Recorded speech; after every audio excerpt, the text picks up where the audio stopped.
Brenna, super Hello. excited to have you here. And I was just sharing the email for those of you who did not get to see the email that we sent out a little bit earlier. It said, what do savvy investment financing and award-winning country music singer Dolly Parton have in common? Here she is. It is Brenna Carles. She has experience with both. You read that right. Just it's such a special thing to me. I thought it was awesome when we first saw you in that throwback photo with Dolly. I don't know. I'm such a fan of hers. I just love her. She is an awesome person. She's a diva indeed. So super excited to have you here to share your wealth of knowledge. So for those of you who have not met her yet, Brenna Carles is the co-founder of The Mortgage Shop. She has closed over 100 million in real estate in 2022. Hello. I mean, that is amazing. So no pun intended, but she is a wealth of knowledge as well. When I first met Brenna, what I loved about you, Brenna, is that you were able to think outside of the box, right? You weren't just going by a script. So guys, if you're buying STRs and you're speaking to lenders that are reading off of a script, you're doing it wrong because this is some off script stuff. It's going to require different transactions, a whole different mindset and thought process. And Brenna, she was here first. She was like, okay, if you do this, here's the scenario. If you do that, here's the scenario. But here's this new thing that's coming out as well. We can maybe look at it this way. What is it that you're trying to accomplish, right? So you come with her with your goals intact, and she and her team will definitely figure out a way to help, make it happen for you. So I'm super excited to have you with us, Brenna. I feel as though, I didn't give you a full and proper introduction, but I'm going to let you do so. And while you introduce yourself, I'm actually going to tap in with my team to make sure they're seeing that I am live everywhere, because that's a thing for me sometimes. Okay. The struggle is real. So go for it, Brenna. Tell the people who you are. Yep. So my name is Brenna. I used to be a background singer for Dolly Parton. When I was really exciting, and that was before I retired, and now I own a mortgage company. How does that work? It doesn't really, but I did my primary residence alone when I was singing, and I fell in love with the process. I love the organization of it, and that's how I got into it. I started interning in the mornings before I would have to perform at night, and then I just slowly got into it that way.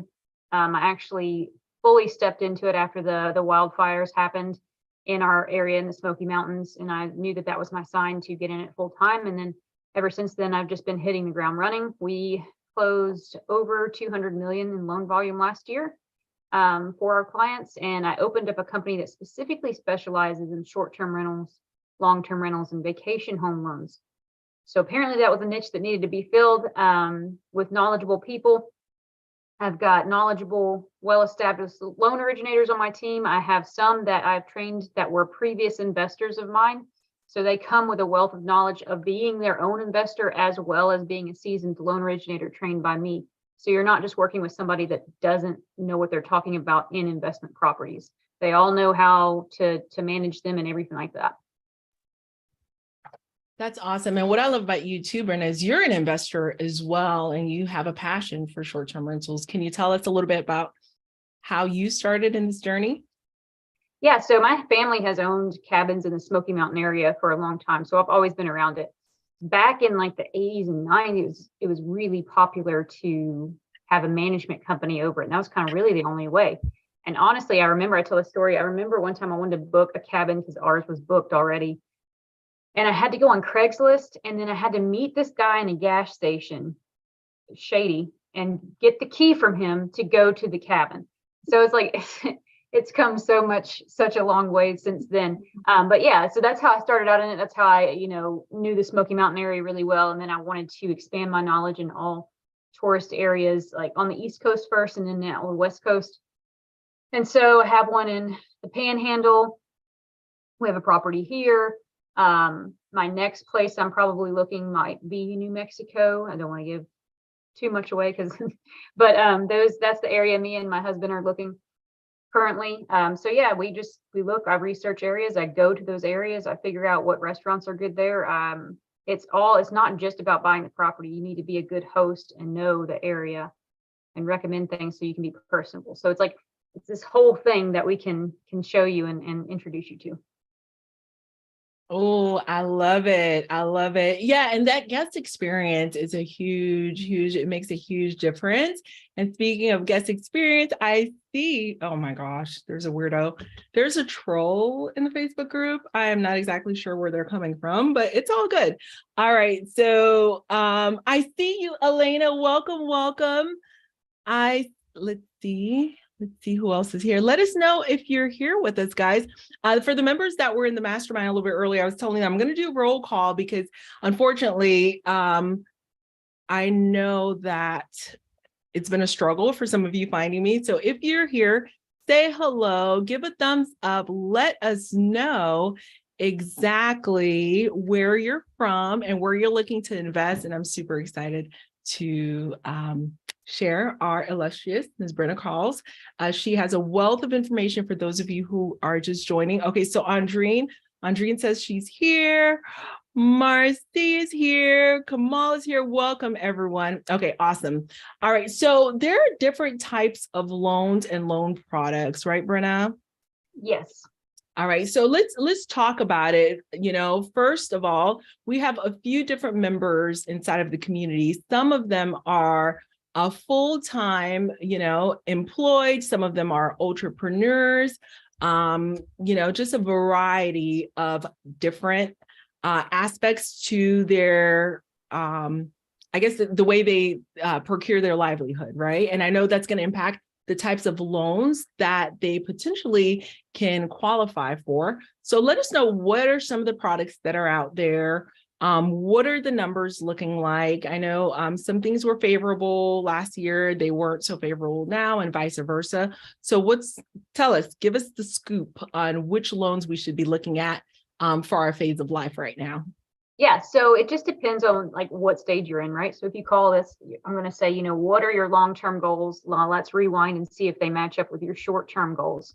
If you're just starting out for the first time and you're weary and you're just wanting to get your feet wet and you don't know if you're going to like it or not, possibly the second home loan, as long as you intend to vacation there at least 14 days out of the year, and that's your primary intent, and then you can rent it out. That way you can get your feet wet, be able to not be as green, see how it really works, to see if you really like it.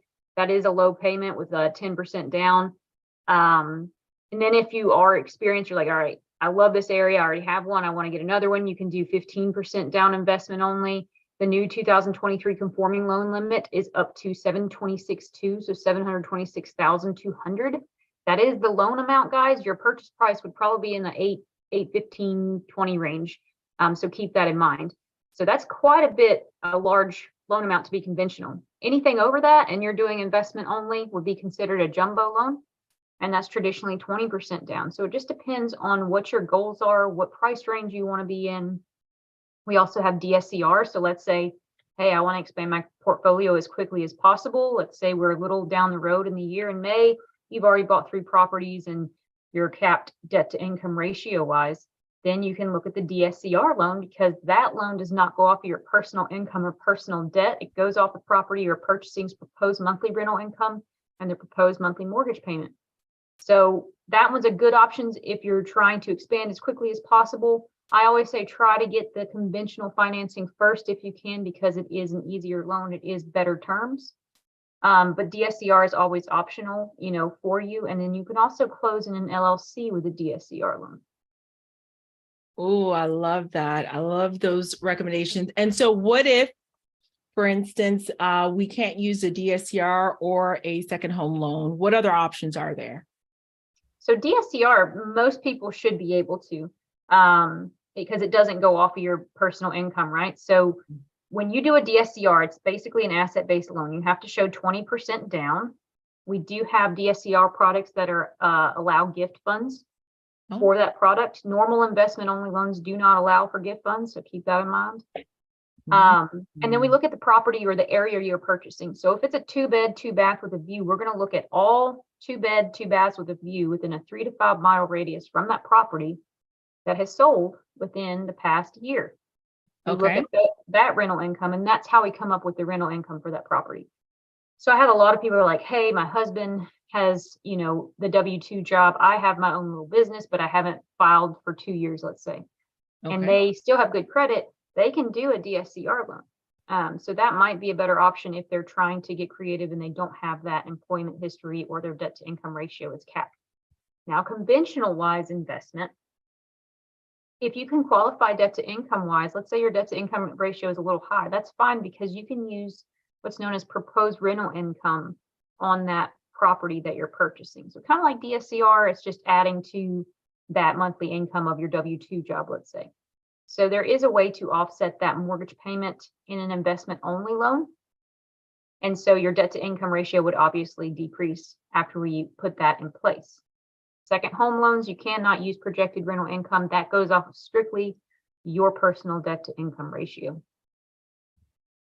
Oh, interesting. So that is an interesting difference. It sounds like there are some advantages that DSCRs may have that's not in place for second home loan.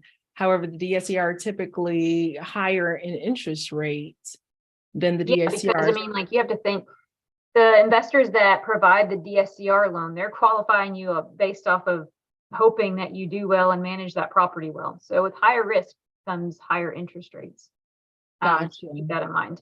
And then if you guys are just starting and you really don't have anything and you don't even have a primary residence yet, that is a very like a longer game, but you can get into it because you can buy your primary residence, live there for a year, and then you can rent it out after a year and then go on to possibly rent again or buy another primary and then be able to start cash flowing to get those investment properties.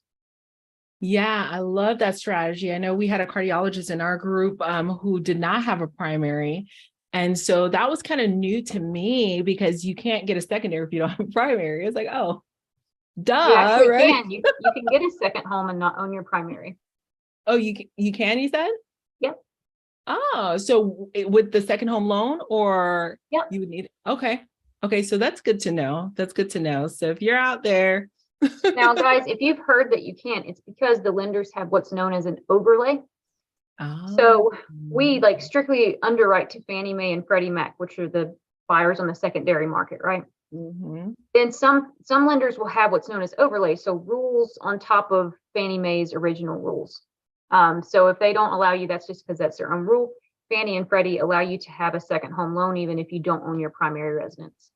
I love it. Okay, so guys, that's why it's so important, like I said before, to shop around until you get that yes, which, I absolutely love that you're able to reiterate that to me. Okay, so let's talk a little bit about down payments. What are some ways, some creative ways that you have seen individuals come up with down payments? Because I got really excited when you said the DSCR, certain products you're allowed to use gift funding, which I didn't know about because I'm not a mortgage expert like yourself. That's why I've got you here with us. So give us the scoop. What are some ways you're seeing individuals come up with down payments? And what are the down payment ranges you have seen for the different loan products? Yeah, so I mean, you can get a down payment as, a gift if the loan allows for it. If the loan does not allow for it, you need to let that, like if you have a partner or something and they're not going to be on the loan with you, you need to let those funds season in your account for at least 2 months, because if not, they'd show it as a large deposit. Then you'd have to explain the gift. And then if it was a loan that did not allow that, you wouldn't be able to use those funds. So keep that in mind. You always want to ask, does this loan allow gift funds? Conventional investment is a better deal for you guys. However, they do not allow gift funds. So keep that in mind. So I just say if you have to get money, like some people get married and they get a lot of money from, their wedding, let that season for 2 months so you don't have to explain that large deposit. A large deposit, guys, is anything that's 50% or more of your monthly income in your checking account, or small deposits right after another that equal that. Nice, nice. And I know Chinese New Year just came by, and my niece, she got all those red envelopes. I was like, that's a nice little down payment for a property. Save that. Save that, honey. Save it. Yes, I absolutely love it. Okay, so let's talk a little bit about the range. So there's 10% down. That's the second home loan. And this is something that I think is kind of, revolutionary. I absolutely love the 10% down. We are not financial advisors, guys. Of course, it's not going to be a good fit for everyone, but that is my ride or die. I love that 10% down. Put as little, I want to hold on to my money. So I put as little down as possible. As a matter of fact, I know we were able to, get a 3.5% down back in the day. We have house hopped. My kids were like, don't let us move again. We house hopped, hacked. We did all the things, for a year or two in one place, and then rented it out the next year or two in another place, then rented it out and then moved on. And we leveraged as little down as possible and, to get these, amazing, amazing homes. So the cash on cash return on those were amazing. However, it's not something a lot of people are talking about, Brenna. And I just want to reemphasize, guys, this is investment property. You're using 10% down. Everyone I speak with says 20% down. It's an investment, 20% down. And so oftentimes it's the language that we're approaching the lender with, saying, I'm going to buy an investment property. They're going to say 20% down. But could you tell us a little? I just want, we have over 90 people watching right now. I need everyone to know about this 10% down product. Who qualifies for that?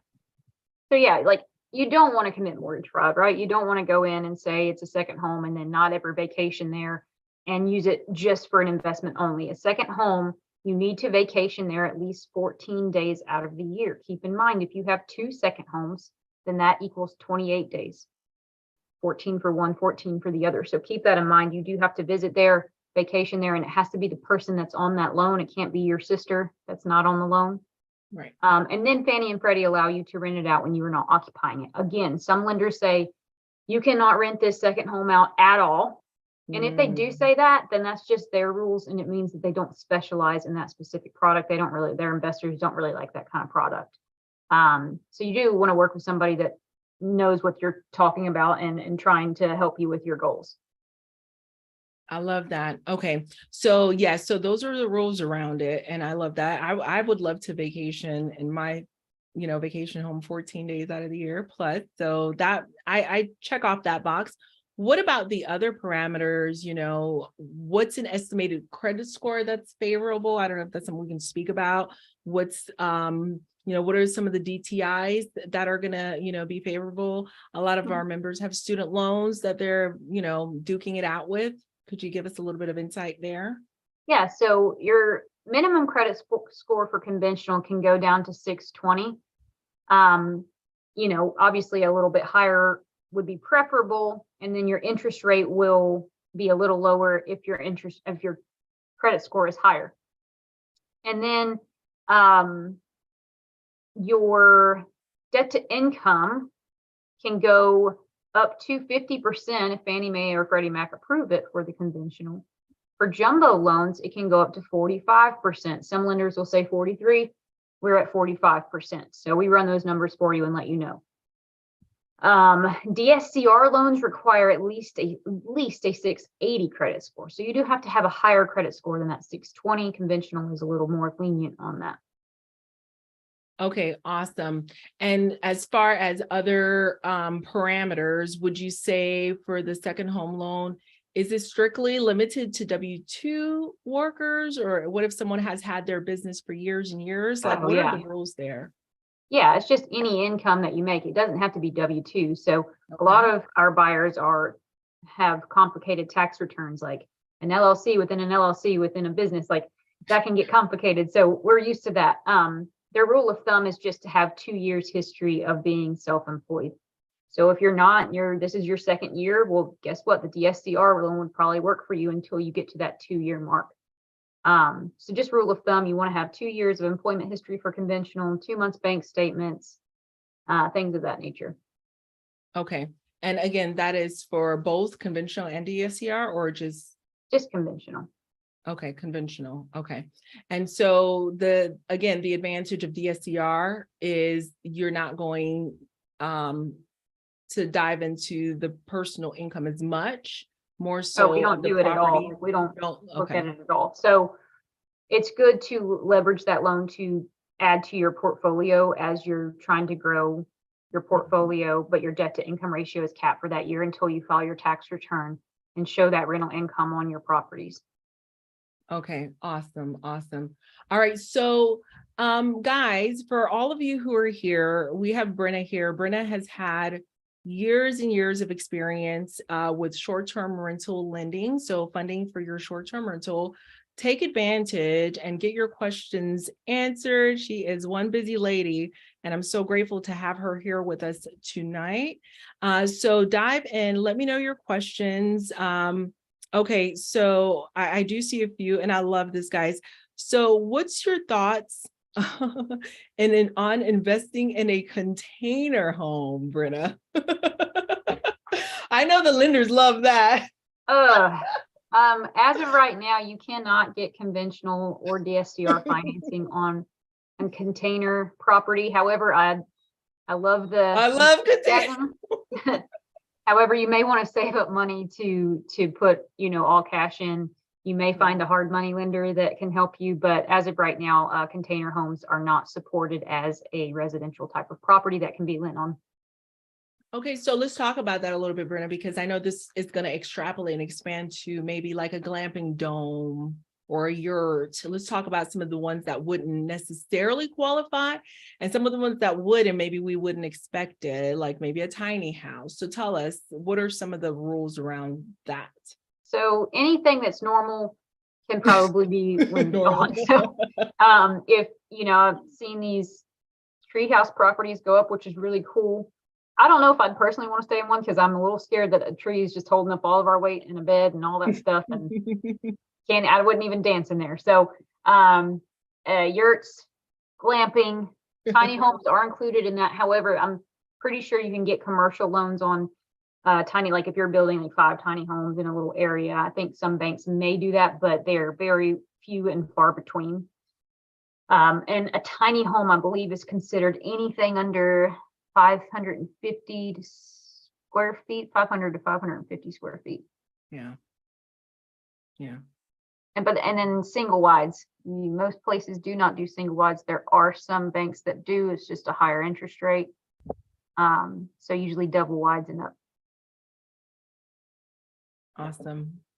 Awesome. Okay. So that's good to know because I saw a really cute Airstream on Airbnb. I was like, yeah, there's going to be no lending on that. Oh, I would love that. But yeah, you're not going to find maybe an auto loan. Right. And that's the thing too, because some single wides, it depends on the state.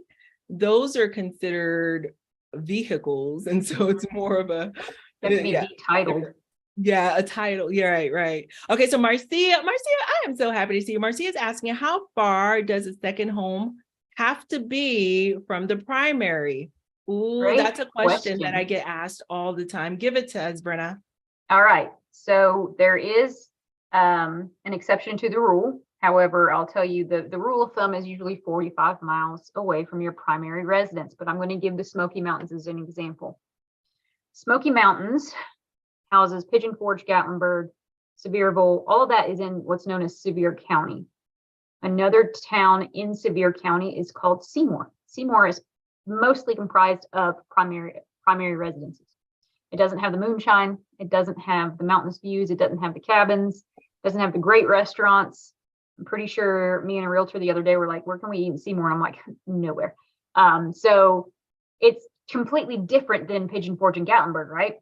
But it's less than 45 miles away and it's in the same town. In that situation, there is that exception to the rule because it is totally different than your primary residence.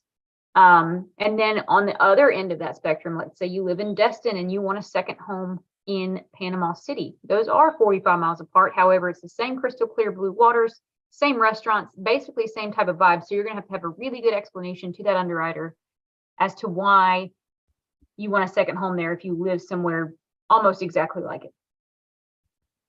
I love that. I love that. So that is the exception, guys. So it's not necessarily one size fits all, but it's kind of the intention behind it, it sounds like. All right. So Kamal, welcome. I don't think we've met before. So welcome in. Kamal says DSCR question mark. And Brenna, I think we just dove right in without even giving the definition or anything like that. So could you remind us, what is a DSCR loan? Yeah, DSCR stands for debt service coverage ratio. It does not go off your personal income or personal debt. So it's not a conventional conforming loan. It goes off the property you're purchasing's proposed monthly rental income and the proposed monthly mortgage payment. Usually what they look for is a 1-to-1 ratio, which means if your mortgage payment is going to be $3,000, then your rental income has to come back at $3,000 or more. And that's pretty much it. You put the 20% down for that loan. If you hear of people doing 15% down, it's like a unicorn, and they probably won't be able to get it closed because I've yet to find an investor that is organized and does the 15% down loan. So keep that in mind. It's a great product to leverage if your debt to income ratio is capped. So if you can qualify for those conventional loans first, that's what I would do. But you can always look at the DSCR loan if you need other financing other than that conventional type of loan. Awesome. Kamal, did that clarify your question? Let me know in the comments, okay? Sharmali, hi Sharmali. Sharmali is asking a two-pronged question. I love it. If we own our own company in S Corp, what are the general requirements for a DSCR loan on a small multifamily? And do you service San Diego? Three-pronged question rather. We just opened in California, so we are there. Breaking news. Yes. So I'm not sure if you're meaning, can you close it in your S Corp? If so, then yes, you can.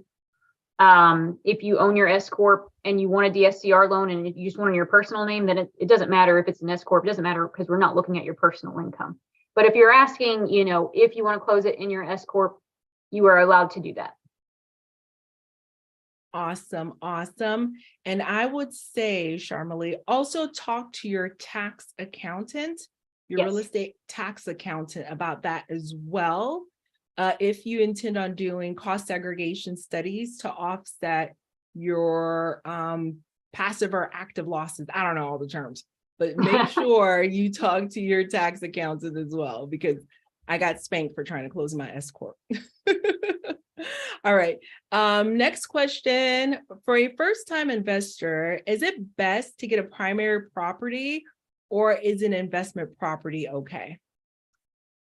Oh, so that's a good question. It depends on your personal situation. So if you call us, I will go over that with you and see, if you have room to have both, great. If you want to leverage that one primary residence and maybe rent it out after a year and also have room to get that other second home or investment property, then cool. If you only have an option for one, I would suggest, if you want to start cash flowing immediately, stay where you're at, where you're renting, then go ahead and get that investment property or what have you, if that's the only funds that you have for that down payment, or your debt to income ratio would be capped after that. And then once you start cash flowing, save that money to eventually possibly get a primary residence if that's what you're wanting. Awesome. Awesome. And I do love the way that you said, Brenna, that it depends on your personal situation, so there are definitely things to take into consideration there as well. House hacking. I like house hacking. I tell all of my new grads from med school, if you can pull off house hacking, man, I would do that all day, every day. When I first started, I went and got the big house. I thought I was this big woman and, I was about to live my best life. I was about to be great. Those student loans reminded me that, oh my gosh, not so great. So if you can pull off house hacking, and if you can only pull off one in the meantime, I would, a house with a casita or a house with a finished basement or something like that, I would take that into consideration, but it depends, of course, where you are in life. We don't know all the details, but just something I'm putting out there. Okay, Ashley, I'm so glad you're here with us. Ashley is asking how many second home loans can you have? As many as you want, as long as you're able to vacation there at every one for 14 days out of the year. So you can have one at the Smoky Mountains, you can have one in the Panhandle, you can have one in San Diego, things of that nature. Now, Fannie Mae and Freddie Mac allow you to have up to 10 max financed residential properties. So I emphasize finance and residential because you could own 3 properties free and clear and you have like 7 other loans. Well, that's fine because you only have 7 financed.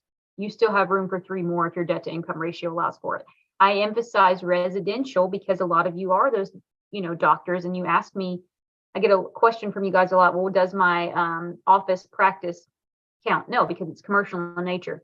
The property has to be residential in nature, such as you would stay there, shower there, use the bathroom there, things of that nature. So keep that in mind. It does not count for your commercial properties. Okay, awesome. And I think that's such a great question as well.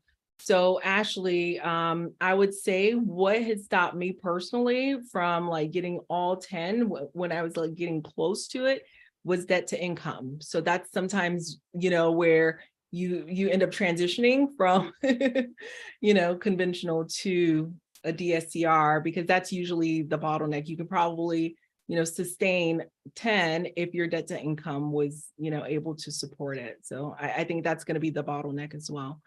Dr. Gabriella, we were together a little bit earlier, multiple times. Oh my goodness. So excited to see you here as well. She's asking, I bought 3 multifamily properties under my name and we're looking to buy again for STR, MTR in the same area. So all in Atlanta. Do we qualify for 10% down as a second home? We would be using the home since I have family in Atlanta. Should we use my husband now to ensure that we get the 10% down? And I do know her background a little bit. She's in California. So what are your thoughts? Did you get that? Yeah, if you don't already have a second home there and you're not like vacationing at these other places, and you can have a vacation home there, again, as long as you intend to vacation there. So if you want to stay there, check up on your properties, spend time with your family, you can definitely do that. Okay, awesome. Dr. Gabriella, let me know if you wanted to provide a little bit more feedback or if that answered your question. Nisha. Okay, so Nisha is here with us as well. I'm so happy to see you. Did I miss the discussion on no down payment? I came in a little late, so I can go back and watch again if I missed it. Was there no down payment? I think that might have been in an email. I'm not exactly sure. Do you know of an... Yeah, I mean, you can get a gift for, so, okay, let's look at a second home loan. Okay. If you're just putting down 10%, then 5% has to come from your own pocket and the remaining 5% plus closing costs can be gifted to you. However, when you put 20% down, for some reason, that rule goes out the window. They don't care. And 100% of it can be gifted to you, plus closing costs can be gifted to you. So there is that way of getting 100% without coming out of your own pocket. For DSCR loans, we do have DSCR products that allow for gift funds as well. So again, nothing really out of your pocket if you do have somebody to be able to gift that to you. Okay, awesome. So gifting is going to be the strategy. So what are some other, and this is a question that I know is near and dear to many in our community. What are some creative strategies that you've seen, down payments, individuals come up with down payments? I know that we've discussed HELOCs and HELoans before. Outside of that, anything else that you've seen recently to get our wheels turning? We're always looking for ideas. I mean, use what your talents are, right? So I talked to somebody the other day and she created an Etsy account and she does quilting or something. And now she's selling these quilts for like a lot of money and she's saving that money to save up for down payment. So a lot of people I see, well, what's creative financing? And I promise you're going to spend more time wasting trying to find a different creative finance option versus like actually looking at your options in front of you that are easily obtained with your lender. And other ways, I've seen people do DoorDash or Instacart to save up money, but creative financing besides a HELOC, you can do that cash out refinance. There are those hard money loans, and that's exactly what they are. It's not easy money. It's a high interest rate that is attached to those, and you want to try to pay that off as quickly as possible. So you'd be refinancing out of that anyway into a normal traditional loan. Gotcha. Yeah, and I've seen that used as well, but that turnaround time, you want to get that paid off within a few months as quickly as possible. Okay, so you mentioned Side hustles, you've mentioned gifting, you've mentioned hard money loans. I've actually seen someone use small business loans as well. Any thoughts about that? You can use that if you're closing it in the business loan, but a small business loan is strictly for that business. So it wouldn't be able to be used in your personal name. Gotcha. Okay. So yeah, it was actually a DSCR loan, and the small business loan was geared towards that. All right, guys. So please feel free to keep the questions coming. So as far as DTI, are your student loans counting against your DTI or no? So yeah, so it depends. If you've got like a monthly set amount, then that'll pull in the credit report. If you don't, we can get a letter from the people that house your student loans and say the minimum payment would be this. Depends on what you're paying. Like if it's income based, and a lot of times that's lower than what the credit report is reporting. So we always check with you. But then there's also doctors that have contracts, that the employer will pay for their student loans while they're, doing their residency or what have you. So I do see a lot of that as well, but the student loans will count against your debt to income ratio. We just have to get that accurate payment per month. Awesome. What about, other things, credit cards, vehicle loans, what all is counted in the DTI? Yeah. So credit cards, like you said, auto loans, mortgages, student loans, a home equity line of credit. If you do owe child support or alimony, that will be counted as well in your monthly debt to income ratio. Gotcha. Okay. So that's good to know. All right. I see a few more questions and some comments as well. Okay, Cheryl, I see you. Cheryl wasn't able to find me on Facebook, even though we went through all of it. I'm sorry, Cheryl, but she found me on LinkedIn, which I'm thrilled about. All right, let's see. Okay, Lachey's asking, will you be offering any 10% down or less loans in Mississippi in the future? I've had a few inquiries about Mississippi. So my mom's family's from Mississippi, so I don't know if that's Oh my gosh. And so what's up with that? So yeah, I mean, I know the area well. I know the casinos on the boats, pretty well, is what my grandmother knows them very well. But the thought has occurred to me, but it's not one of my top priority states, but I can do that DSCR loan there for you. Okay, so you said you can do a DSCR in Mississippi? Yeah. Okay, all right, Dr. Lachey, there you go. I love it. All right, Kamal says credit card liquidation. Is that a question or did we talk about? So I think she's meaning, is that a source of down payment? So it could be if you let it season in your account for 2 months, or that credit card, but then would count against your debt to income ratio. It cannot be used if you show that large deposit. It wouldn't be able to be used as a down payment because a down payment for funds has to come from a secured source, and usually that's through real estate, right? So a HELOC is a secured line of credit, as opposed to a revolving line of credit from a credit card is not. Oh, okay. So this is good stuff, guys. Oh my goodness. Great questions, great conversation, Brenna. I'm so grateful that you are here. Christian, I'm going to open the app to see if there are any more questions. Okay, here we go. Let's see. And for those of you who are joining us on IG, welcome. We are trying to do our best. So, okay, here's some questions from IG. Awesome. Okay, so the purposed nurse, pleasure to meet you, says, wait, so Brenna, did you suggest investment property or buying a home first for a first-time investor? It depends on your personal scenario. So let's get the other end of the spectrum. Let's say your rent payment is astronomical. It's like $6,000 a month, and that's really hurting your debt to income ratio. Then I'd say, okay, let's look at a primary residence first. You can find a very low down payment, 100% of it can be gifted to you. And then let's look at, getting that lower payment for that mortgage. And then let's look at that investment property. If you're renting right now, you don't have a primary residence, and your rent's pretty sustainable. Let's say it's like $800, $1,200. I don't know if there's any $800 a month rents out there anymore, but then I'll say, yeah, like, let's just keep that for right now, save some money to go into that investment property. So it just depends on your personal situation. And that's why we go over with you. Like, we ask you those personal questions. We ask what your long-term goals are, and things of that nature. Yeah, I love it. And I love that you do some of that planning, pre-planning first to get, those questions answered, because that could be a loaded question. For instance, if I'm single and I'm like, it's just me, I may prefer one strategy versus if I got 5 kids and 3 dogs, then I'm going to want a different strategy. So it really depends. I know, my sister who's a travel nurse, she's pretty much nomadic, I could totally see her, getting an investment property, and she's, doing her travel nurse thing, and, letting the property that she purchased be an investment that she can generate revenue and have a different stream of income. So it really depends. You're absolutely right, Brenna. Okay, Sharmali says, thank you for this info, so helpful.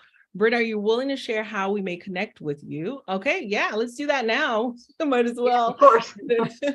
Yeah.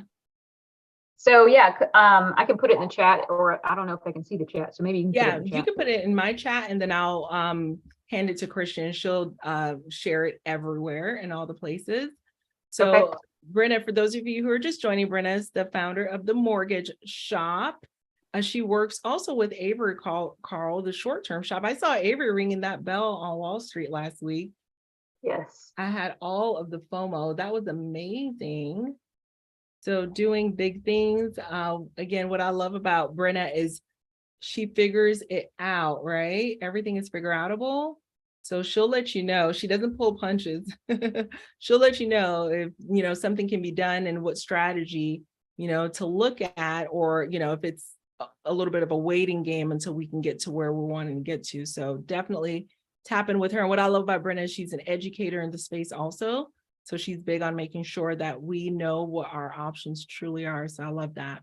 So I just announced something today for education purposes. So I did put our Facebook group in there, Financing Short-Term Rentals. If they want to join that, you can ask me any questions there that you want financing wise, and I'll answer them for you. But also anybody that is part of that group, we're offering appraisal credits up to $500. So if you are purchasing, we'll help you with that, so you don't have to have as much money out of pocket at closing. And then we are also offering our clients that close with us, we partnered with a licensed CPA firm, and we are teaching you 4 courses to get you prepared for your tax returns and really know what it means. So we have a course on short-term rentals, everything you need to know about tax season and all of that fun stuff, long-term rentals, cost segregation studies, and material participation. So all of those 4 courses you'll have access to. You can study it at your will. But it's all absolutely free with you if you come with a mortgage shop, because our job isn't just to get your mortgage, it's help generate that generational wealth for you. And by doing that, we have to educate you. I promise, guys, if you're an educated buyer, you're going to be an outstanding investor. And that's what we're trying to get for you guys. Oh, near and dear to my heart. Yes. Okay, so I just found the link, Christian. I'm going to give you the link as well. I know I have just the app part, but here's the actual link so people can just jump in. So you should see everyone joining there as well. So super cute. I love the neon. That whole neon branding is giving me all kinds of life. So thank you for sharing your flair with us. I absolutely love it. Okay, so awesome. That is how we get in touch with Brenna, guys. And let me see, I think I saw one more question. Let's see. I'm also on Instagram. You can just look me up at Brenna Carles. But that one, I do mortgage stuff, but I also do like a lot of my pictures of dogs and working out. So yeah, it's not just mortgage on there. So. Okay, so Christian, please find Brenna's Instagram if you don't mind. Okay, I just spelled her name fully for everyone. All right, Andrea, so good to see you. Andrea is saying, if you take a loan from retirement account, does that need to be seasoned too? That is a great question. No, it does not. You can take a loan from your 401k account or retirement account and it will not count against your debt to income ratio, nor do you have to let it season. So good to know. Look at all these little nuances, right? Like, how can someone keep track Those are of great all of it? questions, you know? So Yeah. Oh my goodness. Okay. So Tia says, second part to credit card liquidation. What if it's a business credit card that doesn't report on your personal credit report? That won't count towards your debt to income ratio. yeah. So yeah, you can do that. You just have to let it season in your account for 2 months because they want you to explain that large deposit. And if you can't, and you say it's from a credit card, they won't allow you to use that. So you do have to let those funds season. I do want to preface, guys, please be careful with liquidating a full credit card because those interest rates can skyrocket and you want to make sure that you can pay those interest rates. I was talking to somebody else trying to help them with their financial planning to decrease their debt, and one of their credit cards was at 32%. I was like, oh my gosh, that's insane. So if you got 30,000 out and it's 32%, that's mind blowing. That was the interest rate? Yeah. Okay. Dr. Suey, so good to see you. She says, if I'm not sure if I missed this, but what states do you issue loans in? Oh, there's so many now that I'm going to try to name all of them. But if you go to mortgage.shop, literally just www.mortgage.shop, it's right there on the front page, all the states we lend in. We can do conventional in, I think it's like 12 states now, including California, Montana. I'm trying to list the western states first. Arizona, Colorado. Nice. And then in the East Coast, Tennessee, Florida, Georgia, Alabama, Texas, Ohio, Minnesota, Illinois, North Carolina, and we're about to be open in South Carolina and New Mexico. Nice, nice. Nancy says, is there a minimum square footage to finance a vacation rental condo? We haven't talked about condos. That's a good question. Usually it's still around that 550 to 600 square foot. And then some lenders, so these DSCR lenders may have a loan cap, guys, of 100,000. So keep that in mind. What do you mean a loan cap of 100,000? So like you can't, or a minimum loan amount of 100,000. You can't go below 100,000 loan amount for those DSCR loans. Got it. Got it. Okay. So if it's a vacation condo, I know that there's a difference between a condo and a condotel. Yes. So traditionally, the areas we specialize in are short-term rental areas or markets. And that means traditionally those condos are going to be non-warrantable. Non-warrantable just means there are more second home units and investment units than there are primary residence units. Okay. They can be deemed non-warrantable for other things like the HOA being in current litigation where they're the ones being sued upon, or let's say it's a beach condo and a hurricane hit and caused damage. It would be deemed non-warrantable until those damages are fixed. But normally it's just because there's more second home and investment units. Now, a condotel is exactly what it sounds like. It acts and operates as a hotel. The condos that I give that example to is the condotels in Miami. Most of those condos on the beach are condotels. You pull up, you go in, they hand you a key card to every single unit in that project. That means everybody and their mom that works there is going to have access to your unit versus you putting a passcode on the door lock to be able to get in. So that's the difference. Condotels are usually 30% down. Okay. Okay. And those are typically some type of commercial loan. Do DSCR loans? We can do the DSCR loan on a condotel, but again, it's going to be at least 30% down on those properties. Okay. Yeah, I know someone who in the group who's purchasing from Vegas, a condotel there as well. So similar situation. And what I thought was concerning was, not only do they have access, but oftentimes they have like a mandatory property manager and it's like, where's the spread? And that's why like it's more down payment, right? Because these lenders are like, well, this person's not really going to be managing it themselves. There's all these other people are going to have control over what it looks like, what the grounds, So that's the reason for the higher down payment. Okay, so that makes sense. So Nancy, I know I took it on a tangent a little bit. I really hope I answered your question though. So she was asking again about the minimum square footage. And so Brenna said 500 might be the minimum square footage. All right. Any final questions, guys? We're at the top of our time together. You guys have no idea how excited that you are here with me. I was looking for some of the other members. I know Erin, I want to make sure you got in. I took a photo of all the members in the group because I was like, okay, I want to make sure that you all are present. Okay, I see Andrine. I don't see Gail. Guys, if you could find Gail for me, that would be awesome. Okay, Nina was there, Elena. Every week they're like, we can't find you when you go live. And I'm like, I don't understand. And Facebook does something sometimes, you know. A couple of weeks ago, I was telling them that, I think it was last month. I said, you know what? I'm tired of going live everywhere. It's like a lift. Let me just go live on Facebook. I'm just going to focus on Facebook. That's it. 2023. That's it. Just one thing. That day, Facebook banned me off of Facebook. I was like, that's why I go live everywhere. I forgot the reason why I had to like go off platform, just out of nowhere. They're like, no, you're not getting out tonight. Just random. Nope. Immediately no. Okay, so yeah, I think that's it. Okay, yeah. Oh, okay, Cheryl made it back to Facebook. Cheryl ended up on LinkedIn. She couldn't find me. Now she found me. Oh my goodness. Oh, Rob is here. Rob is a huge STR investor in the Texas area, guys. Rob Norndorf. Rob, am I going to see you in Nashville? He says, my girl, Dr. Rachel, educating and equipping. Yes, I'm trying. I'm out here trying. Oh my goodness. Okay, a source of .co or .com. Kamal is asking .co or .com. Yeah, .co. So not .com, guys. .co. And I think I forgot to mention Texas. We are licensed in Texas as well.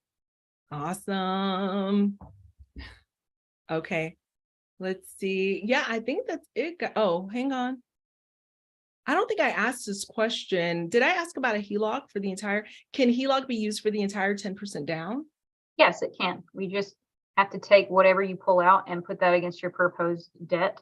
So just keep that in mind. Whatever your HELOC balance goes up to, we usually can take that interest only payment and apply it to your monthly debt to income ratio. So just keep that in mind. Okay. That's good. Good to know. Awesome. Oh my goodness. The baby is due in May. Rob, congratulations to you and your beautiful wife. I'm super excited for the baby on the way. Yay. Awesome. Okay. So any final words, Brenna, any words of encouragement? Because you know what, we're hearing the word out on the street that times are hard, you know, and maybe I'm just not going to invest this year. I'm just going to wait it out till the prices come down. I've heard all of the stories, Brenna. Any words of wisdom that you would like to impart on the people?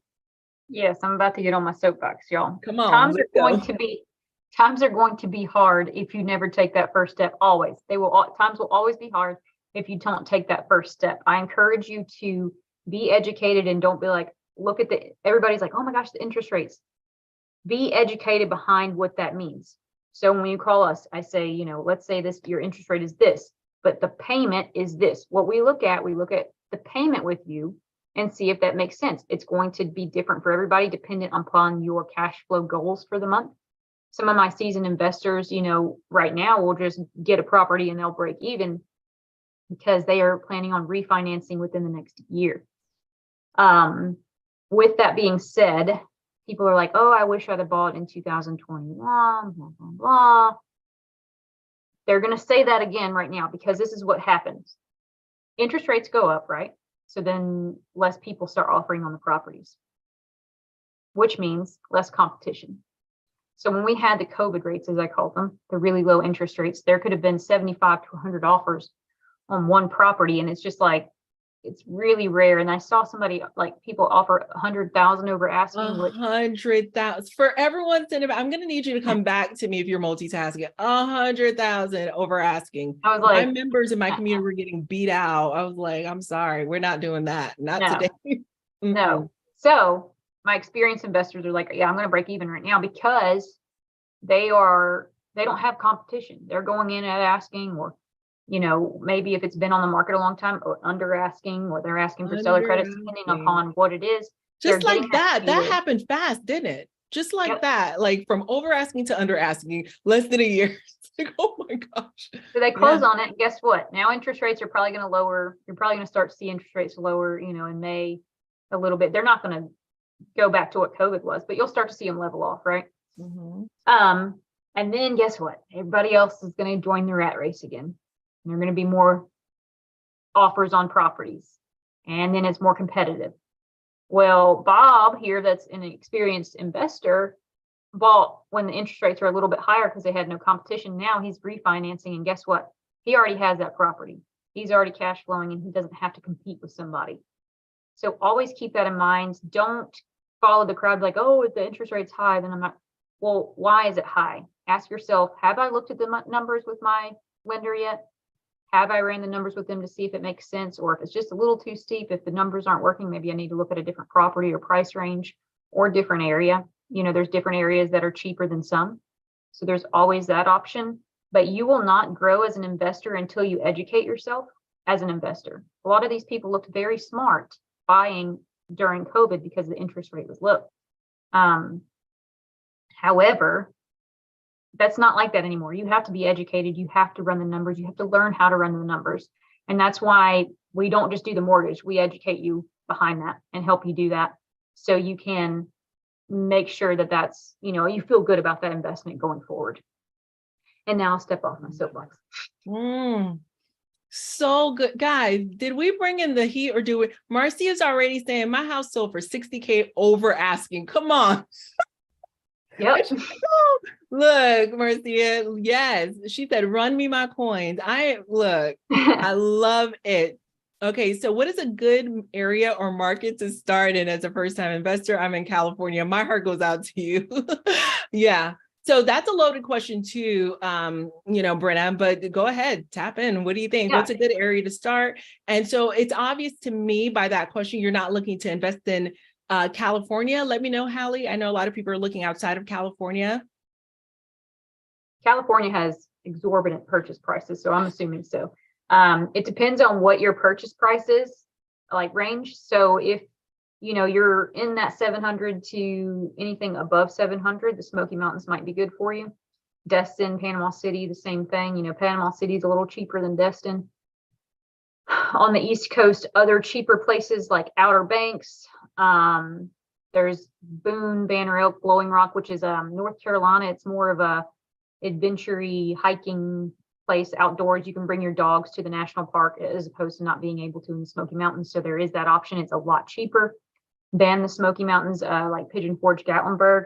There is Gulf Shores, Alabama. That's a place that I'm really about to go look at because the prices are cheaper and it's still crystal clear blue waters down there. And it's a cool area. Like one of my loan originators sits down there. So we're pretty proficient in that area. Texas is always a good I could go on about it. There's obviously I always want to invest in Montana. However, the prices there are pretty high too. So again, if you talk to us, it just depends on where your purchase price range is, and I can kind of give you guidance after that.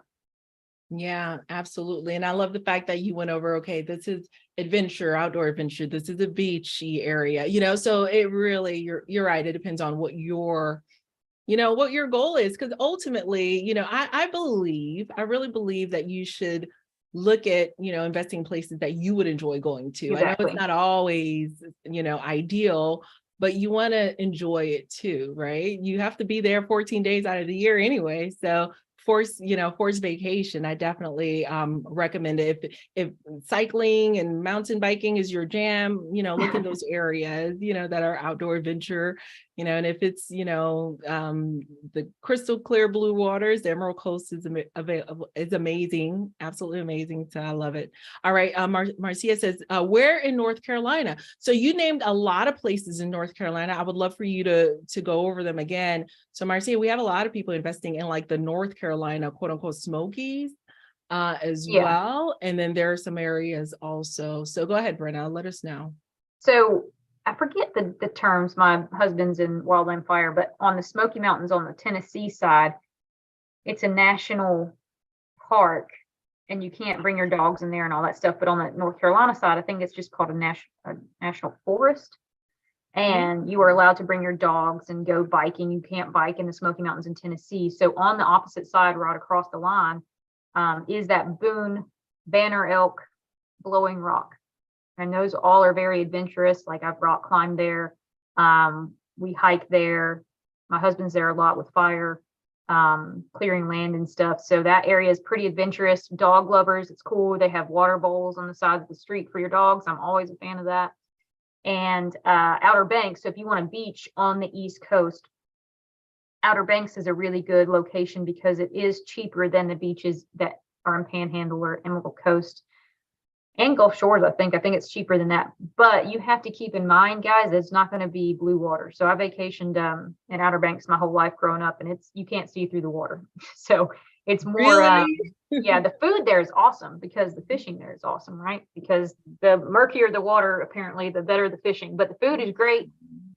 If y'all want to have really good food and just a good time on the beach, it's very family oriented. It's a really good place. And then the lighthouses there are really cool. It's a historical part of that place. You know, the Wright brothers are from there. So it's all encompassing. I think I really like that area, but it is cheaper. Okay. I love it. Okay. So Nancy's asking one more question and we'll end it there. Nancy says, can you take cash out financing a second home that you already own outright? Yes, you can. Okay, you understand. So if you want to do a cash out refinance on a second home or investment property or primary residence unit, you can. However, again, I'm going to say, what's your long-term goals? It might be a HELOC would be better for you if you have a very low interest rate on your primary mortgage. You may want to keep that and not touch it because a cash out refinance will change your interest rate for your whole loan at that point. If you're wanting to pull from it multiple times, then that HELOC is going to be your best option. But if it's like a one and done and you're fine with that, then definitely a refinance will get that for you. So I think she says if it's owned outright, so there's no interest rate to start, right? Yeah. So what does your answer change at all with that? No, I think there's cash out limitations for Fannie Mae. You obviously have to follow the conforming loan amounts, but it's 75% loan to value cash out, regardless of you having a lien on that property or not. Okay. So a HELOC versus a second home loan, not a second mortgage, right? Yeah, I mean, if you own it outright, a HELOC might be better because you can pull from it multiple times. A refinance is one and done. Got it. So it just depends on what it is you're trying to accomplish. So I think pulling out many times may be ideal, but it depends on what you're trying to accomplish. So Nancy, hopefully that was helpful. Rob says we're giving all the secrets away. Yes. Look, there's no stingy energy here, Rob. You already know we are going to give out the goods, guys. Tap in with Brenna. You all have access to her links. If you don't, holler at me. I am happy to share that with you. Just a quick announcement. For those of you who are not aware, we're holding a midterm rentals summit next week on the 16th. I'm calling it the midterm rentals versus short-term rentals smackdown. And you should see the graphic that my team created, y'all. It is hilarious. Did those muscles though? Y'all didn't know that I live in the gym. Let me show you guys the muscle shirt. It's insane. Rob, I'm going to need a reaction from you, sir, if you haven't seen it yet. That is good. Oh my God. I need whoever's photoshopping your photos to come work for me. Do that for me. Look, I had to borrow Brenna's muscles for this. I tanned them up and I borrowed her muscles. Oh my gosh, it's hilarious, guys. So it is next week. Come and watch me duke it out. I'm going to fight it out against this STR host and midterm rental host, because you all know for my suburban properties, I'm a firm believer in scaling with elegance. We are going to be talking midterm rental insurance policy holder displaced guests. That is the title that I'm defending. Noble will be talking government contracts and military. We have Jesse, who's going to be talking about travel nursing. We have Ziana and Sarah. They are also travel nurse midterm rental hosts as well. But the difference between Jesse and them is that he primarily focuses on the business to business side of it. So he goes directly to the medical center. So he has a whole process there. And of course, Optimize My B&B, Danny Rustine, former Airbnb employee and tax accountant or accountant. I don't want to throw in tax. I don't know if it's just tax, but he's an accountant, but he lives in Airbnbs year round. And so he's going to be defending the STR title, the STR side of things. The rest of us, we're doing some segment of MTR. And the reason, guys, I really wanted to bring this to you all is because a lot of individuals have reached out to me that they are going through the fire with, regulatory changes and regulatory constraints, but there's still a way to win in this economy. It's all about pivoting. It's all about repositioning yourselves and being in the right rooms. And I can't help it, guys. I cannot help it. I always love bringing in the goods to you.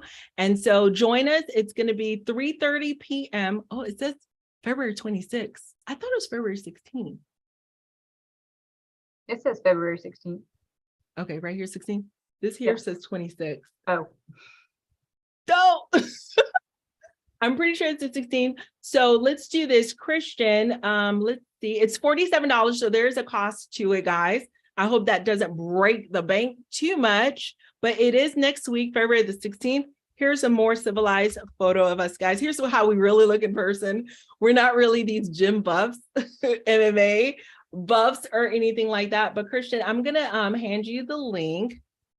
There it is. Feel free to share it with everyone. It is $47, guys. And here's again, here are our guests who will be there speaking. It's from 3:30 p.m. to 7 p.m. Replays will be available for everyone who registers. So don't miss out, guys. This is your opportunity to learn how to reposition your short-term rental into midterm rental as an additional strategy as you traverse these changing times in 2023. So for those of you who are looking at a way to reposition yourself, I'm bringing in some of the top guns in the industry all in one place. So feel free to join us, guys. Christian, if you want to drop that in the Instagram as well, for those who would like to join for $47. The ticket's yours, 3:30 p.m. to 7 p.m. That's going to be a lot of content that we're sharing, guys. A lot of content. Again, Danny, he's the author of best-selling book, Optimize Your B&B. He talks about getting your search rankings higher, getting the best ROIs on Airbnb. We have Noble. He's going to be talking about targeting military families, active military families, corporate relocations, university students. Oh, Brenna's got the book. Yeah, Brenna, he's going to be there. Yeah, that's Danny. I love it. I absolutely love it. Okay, so he's familiar with you as well. Ziana and Sarah are both best-selling authors as well. They just published a book called Midterm Stay, I think. Oh, I don't know why I'm not remembering it, but it's newly released I want to say just a couple months ago. So super excited to have them as well. They talk about travel nurses, attracting travel nurses to their homes, which have, increased their ROI from long-term rental to short-term, to midterm. So that's helped out a lot. Jesse has, like I said a little bit earlier, a business-to-business model. He works directly with a network of hospital staff. He actually retired from hospital. I want to say not sales, but I'll figure it out. But he's using his intelligence, his wisdom from his background and leveraging it into this space as well, guys. And of course, yours truly, my jam. I'm all about the insurance policy holder guest. Matter of fact, we had three inquiries today for individuals who were displaced from their homes. They're traveling with their little pets. There's a water line that popped. There's someone who encountered a fire. There's someone who actually was in a tornado a little while back, and they had to move from the place they were temporarily staying at to another place because that place wasn't available. So 3 inquiries today from individuals who are displaced from their homes. And so it is a lucrative, strategy, but you're getting paid, but you're giving back. I absolutely love this guest avatar. So I'm all in on it. I'm getting back my time freedom with, the less turnovers. So definitely tap in. learn about these MTRs. As a matter of fact, one more thing, and then I'm going to let you guys go. I know I keep saying one more thing. So inside of our group, one of the members who took the midterm rental workshop with us, one of the strategies is to continue to send out like an friendly email campaign to those that you've worked with in the past for the midterm rental insurance strategy.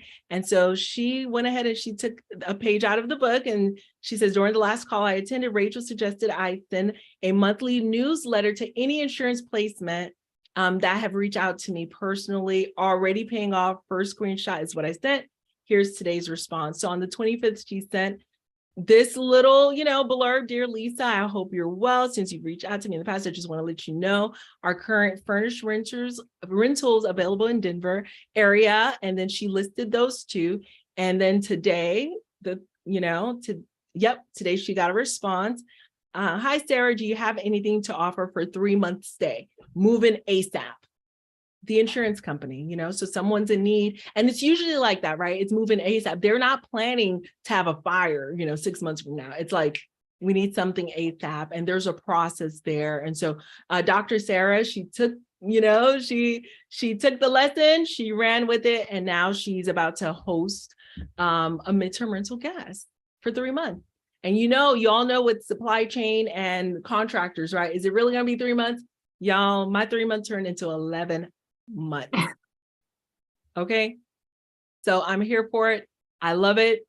Tap in, chime in. I cannot wait. And check out Ruben, he took the workshop as well, and he was able to get a 40K booking. If you guys don't know Ruben, tap in with Ruben. I love Ruben. He's awesome.